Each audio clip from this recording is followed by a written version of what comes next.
Hello guys! Hello Pisces! Welcome dito sa aking channel. Kapalaran 888. Welcome guys. Alamin natin ang message ng bara sa'yo. Ito ay money, career, financial reading para sa lahat ng Pisces. I hope na makuha mo ang energy. Okay. General message para sa usaping pera to. Ano man ang trabaho mo, wala kang trabaho, unemployed ka man, nagbe-business or kano pa man. Pisces, ito ang mensahe na gusto mong ipaabot sa'yo. Okay. Mayroon kang dalawang baraha dito. Allowing and freedom. Okay? So, dito sa freedom card na to, since ang pinag-uusapan natin is pera, may mga financial restrictions na siguro yung iba lang sa inyo Pisces, hindi naman sa lahat. May mga restrictions, yung iba ayaw lumabas sa kanilang comfort zone. For example, may nag-o-offer sa inyo ng trabaho, pero hindi yung tinatanggap kasi hindi kayo komportable, or natatakot kayo, or ano pa man. But, etong reading na to is nagsasabi sa'yo na wala ka na doon sa restrictions na to. Okay? Wala na yung mga blockages, yung resentment tungkol sa pera. Kasi, free ka na. Diba? Parang sinasabi ng barahan na bago na yung mindset mo regarding money. Ang nakikita natin dito is, siguro dati sobra kang generous, yung mapagbigay, diba? Bigay ng bigay. Kasi iniisip mo, may darating naman, may trabaho ka naman, continuous naman yung daloy ng pera sa buhay mo. So, parang yung mindset mo dati is, kailangan kong magbigay kasi nakakaawa sila, and parang inuuna mo yung ibang tao kaysa sa mga needs mo. But, this reading, sinasabi na wala ka na doon sa mindset na yon kasi may freedom ka na. Hindi mo na kailangan na pakisamahan yung mga taong yon, yung mga taong tinulungan mo, or yung mga taong tinutulungan mo, kasi free ka na eh, 'di ba? Magagawa mo or ginagawa mo na kung ano yung nararapat para sa usaping pera sa'yo. And the more na magkaroon ka ng freedom, like sa decision making mo sa pera, the more na maraming pera din yung papasok sa buhay mo. Parang ganun lang yun eh.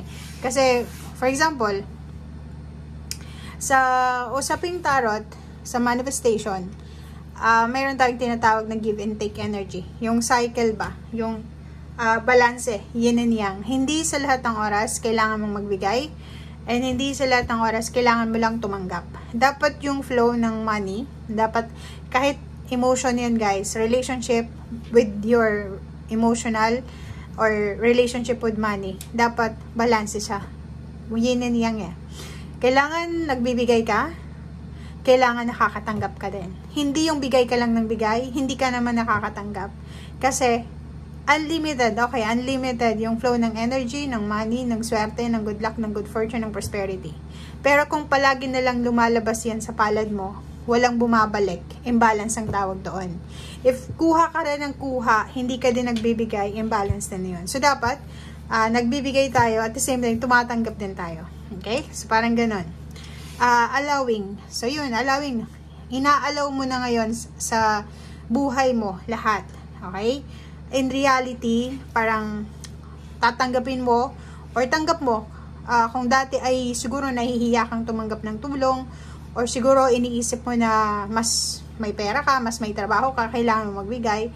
But now, sinasabi ng baraha dito na willing ka na rin tumanggap kasi ayaw mo na ng imbalances, lalo na sa usaping pera. Okay, thank you.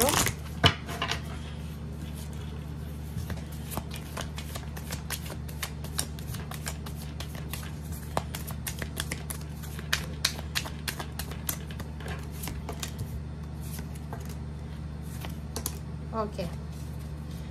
Pisces, home, fertility, and prosperity. So, yun. So, since ang message na to is for money, career, business, travel, or any types ng transformation, transition sa buhay mo, sinasabi na may matatanggap ka. Sobrang fiery ng tahanan mo dito. 'Di ba?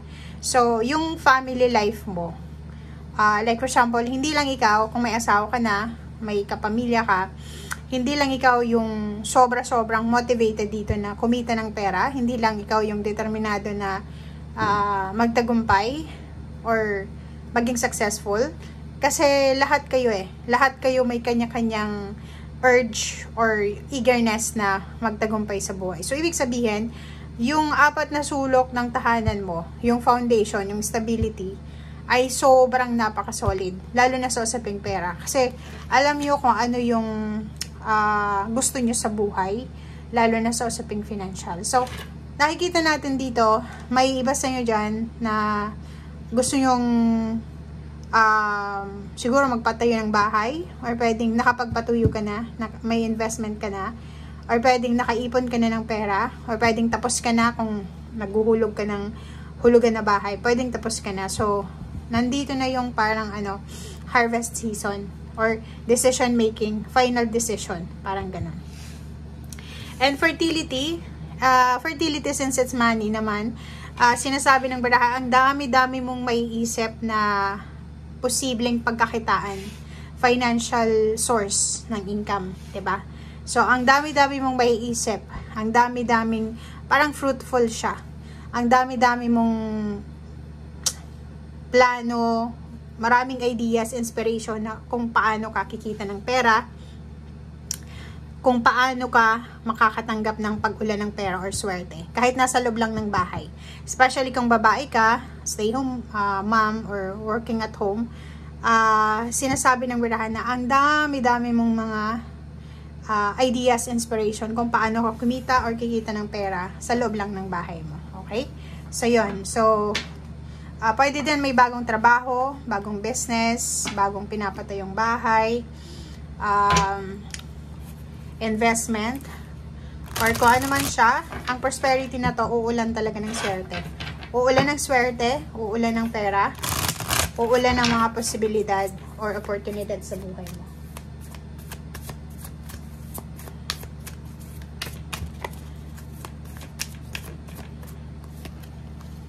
Okay, so nandito si Angel of Balance. So, yun, sinasabi ko sa kanina, yung yin and yang, kailangan mo yun sa buhay mo. And nandito yung Angel of Balance, 8, 9, 10, 11, 12, 12, 1 plus 3, ay 1 plus 2 is 3, diba? So, sinasabi balance. So, kung halimbawa man na dati ay hindi ka balanse sa paghahawak ng pera, yun na nga, yung bigay ka lang ng bigay, waldas lang ng waldas. But ngayon, sinasabi na balance na. Kasi may guidance, may protection ka from the Angel of Balance na bago ka gumastos, pag-isipan mo muna. Bago ka magbigay ng tulong, pag-isipan mo muna kung atong taong to is karapat-dapat bang tulungan, or ang taong to is kailangan niya ba talaga ng tulong or hindi. Okay? So, dito sa Angel of Balance, sinasabi na magbigay ka lang, tumulong ka lang doon sa mga taong karapat-dapat ng tulong. Okay? Okay.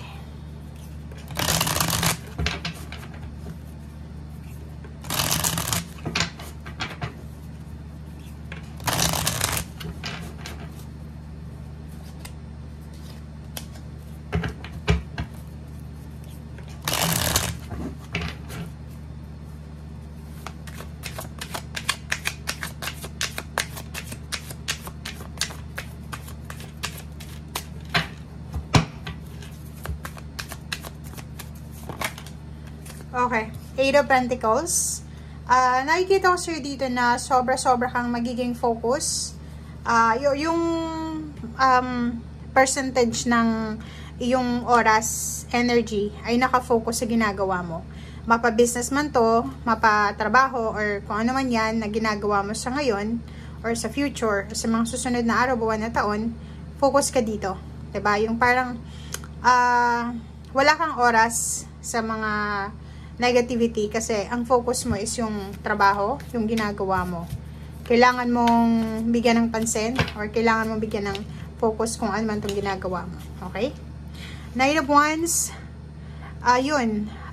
sobra kang makakaramdam ng excitement.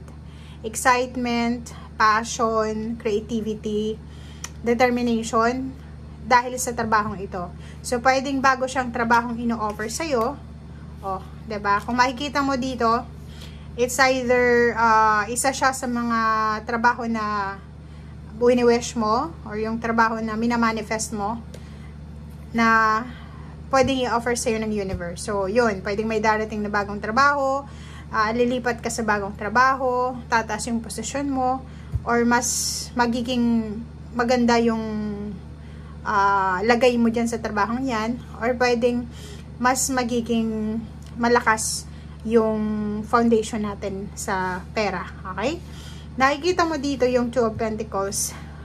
Dito sa ginagawa mong ito, eto yung parang magiging daan or magiging parang stepping stone mo para maging balanse yung usaping pera. Nine of Pentacles, pwedeng makatanggap ka ng inheritance or pwedeng makatanggap ka din ng or may mga ari-arian ka na pwede mong ibenta or isang hindi inaasahan na pamana. Parang ganun yung nakikita natin. Okay, next card is Wheel of Fortune. So yun, sa financial guys, sobrang pagbabago, manifestation to. May mamamanifest ka sa usaping pera na matagal mong pinagpipray. So, sobra kang magiging prosperous dito. Prosperous. And yung mga tao na nabanggit natin sa unahan, di ba yung mga taong tinulungan mo pero sama ng loob yung binalik sa'yo, hayaan mo na sila. Kasi etong pagbabagong magaganap sa buhay mo, hindi mo na sila kasama. Diba? And the Holy King, number 9, Hermit, kailangan mo nang i-let go ang mga taong ito. Kasi, wala ka nang dapat na parang ibigay sa kanila na oras. Okay, ginawa mo na yung best mo, so it's time naman para sarili mo naman ang bigyan mo ng focus. Okay, so yan guys ang sinasabi ng baraha. Maraming salamat and see you again. Bye!